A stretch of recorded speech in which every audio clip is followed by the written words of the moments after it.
L'homme ne vivra pas de pain seulement, mais de toute parole qui sort de la bouche de Dieu.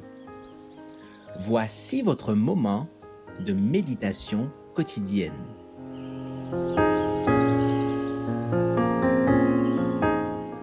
Vous recevrez une puissance.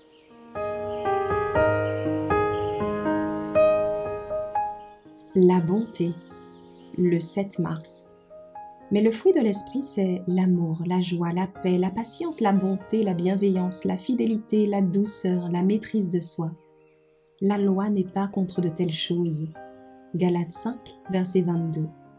Si le Christ demeure en nous, nous agirons en chrétiens aussi bien à la maison qu'à l'extérieur.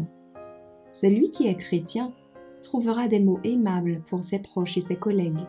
Il sera gentil, courtois, aimable, sympathique et se préparera lui-même pour demeurer avec la famille d'en haut.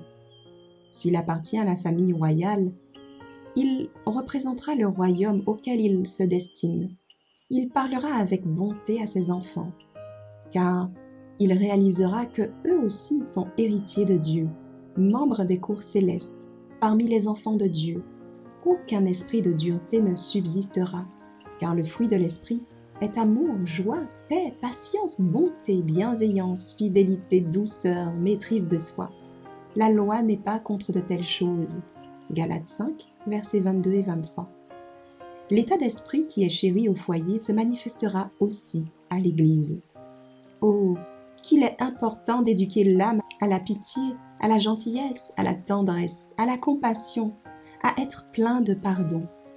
Tandis que nous écartons toute vanité, toute vaine discussion, toute bouffonnerie, toute farce, nous n'avons pas à devenir froid, asocial et antipathique. L'Esprit du Seigneur reposera sur vous jusqu'à ce que vous soyez comme une fleur odorante du jardin de Dieu. Vous continuerez de parler de la lumière de Jésus, le soleil de justice, jusqu'à ce que vous soyez transformés de gloire en gloire, de caractère en caractère, croissant de force en force et reflétant toujours davantage la précieuse image de Jésus. Si vous agissez ainsi, le Seigneur inscrira dans les livres du ciel « C'est bien », car vous représenterez Jésus. Les chrétiens ne devraient pas avoir des cœurs endurcis que l'on ne peut approcher.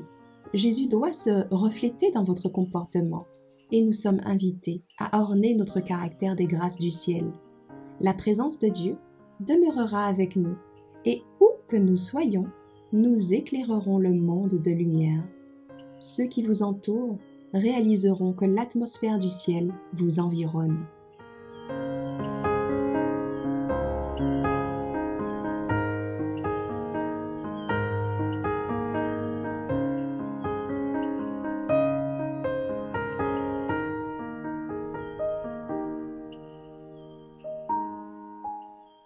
Merci d'avoir écouté cette présentation.